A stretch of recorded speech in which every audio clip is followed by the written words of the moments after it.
할렐루야. 사랑하는 대강의 가족 여러분, 오늘 하루도 하나님의 말씀과 동행하는 삶이 되길 소망합니다.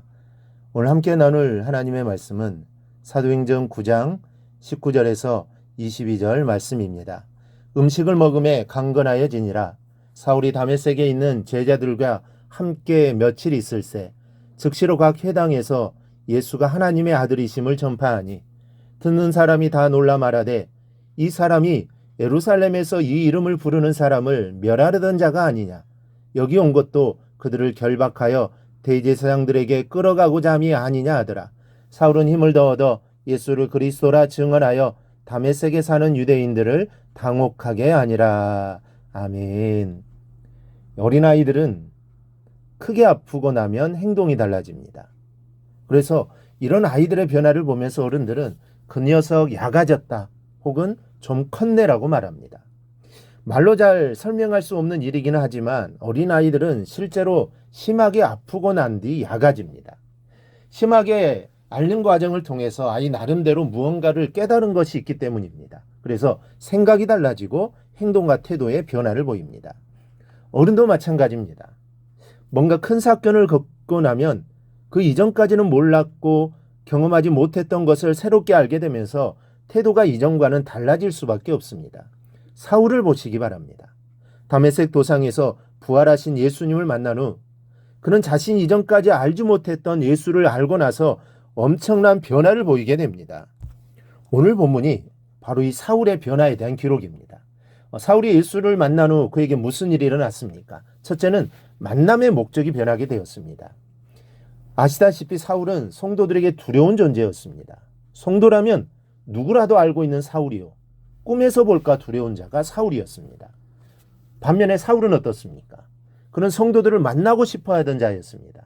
만나고 잡아서 핍박하기 위해서 성도들을 수소문해서 찾아다니던 자였습니다. 그런데 이제 그 목적이 변하게 된 것입니다. 이전에는 핍박을 위해서, 그러나 지금은 하나님의 영광과 복음과 사랑을 위해서 찾아가는 것입니다. 변화된 자의 첫 번째 징후가 바로 이것입니다. 핍박하던 태도가 변하고 성경에 대해서 거부하던 마음이 변해서 하나님과 예수에 대해서 그리고 성도들에 대해서 관심과 사랑을 바탕으로 교제를 나누고 싶어 하게 되는 것입니다. 오늘 사울이 바로 그랬습니다. 19절에는 사울이 다메섹에 있는 제자들과 함께 며칠 있었다고 했고 26절을 보면 사울이 예루살렘에 가서 제자들을 사귀고자 하나 했습니다. 그의 마음이 성도들과의 교제에 대한 관심을 보이기 시작한 것입니다. 그러므로 우리가 누군가를 전도했을 때 최소한 여기까지는 이끌어 주어야 합니다. 교회에 나오게 한 것으로 만족하고 소홀히 여기면 안 됩니다. 그의 마음에 이전까지 가졌던 신앙생활에 대한 거부감이 있는지 없는지 마음의 상태를 살펴야 합니다. 내가 전도한 사람이 하나님과 예수에 관심을 보이고 또 스스로 원해서 성도와의 교제를 원하는 단계까지는 책임을 져 주어야 그 사람이 비로소 예수 안에서 성도로 홀로 설 수 있는 것입니다. 즉 만남의 목적이 변하도록 이끌어 주어야 한다는 것입니다. 처음에는 전도를 한 사람과의 만남이 목적일 것입니다. 그 사람 때문에 나올 것입니다. 그런데 신앙생활을 하면서 그 목적이 바뀌어야 합니다. 전도를 한 사람에게서 다른 성도에게로, 그리고 결국에는 만남의 목적이 예수님으로 바뀌어야 합니다. 그래야 믿음이 자라게 되는 것입니다. 그 자리에까지 이르도록 이끌어 주어야 하는 것입니다. 바로 거기까지가 이 전도인 것입니다. 둘째로 그가 예수를 증거하기 시작했습니다. 예수가 하나님의 아들이시라고 증거했습니다. 구약 성경에 보면 하나님의 아들이란 칭호는 모두 세 경우에 쓰였습니다. 첫째는 이스라엘 민족을 뜻했습니다. 둘째는 이스라엘의 왕들을 지칭합니다. 셋째는 장차 오실 메시아를 하나님의 아들이라고 했습니다.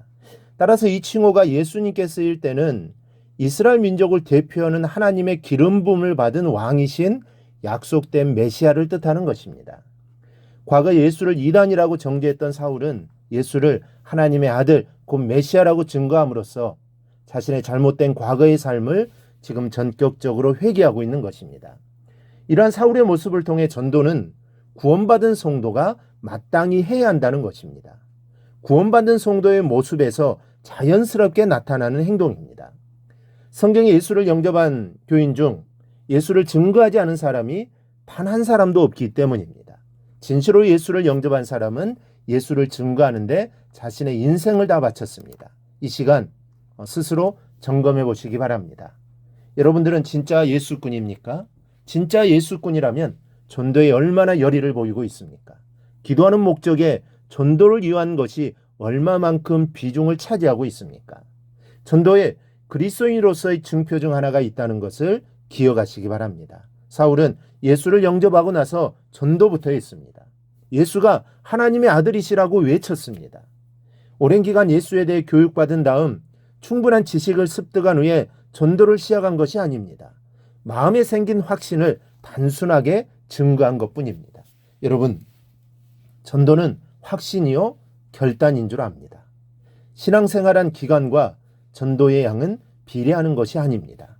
믿음의 크기와 전도의 양이 비례한다는 사실을 알고 전도를 위해 기도하는 우리 모두가 될 수 있기를 바랍니다. 그리고 기도했다면 확신을 가지고 전하시기 바랍니다. 바로 그곳에 하나님의 역사가 일어날 줄 믿습니다. 오늘 사도 바울의 모습을 우리가 본받아 정말 전도에 더욱더 힘쓰는 저와 여러분의 삶이 되기를 주님의 이름으로 축원합니다. 오늘 묵상한 말씀을 굳게 잡고 삶으로 실천하며 살아내는 대강의 모든 성도들이 되기를 축복합니다.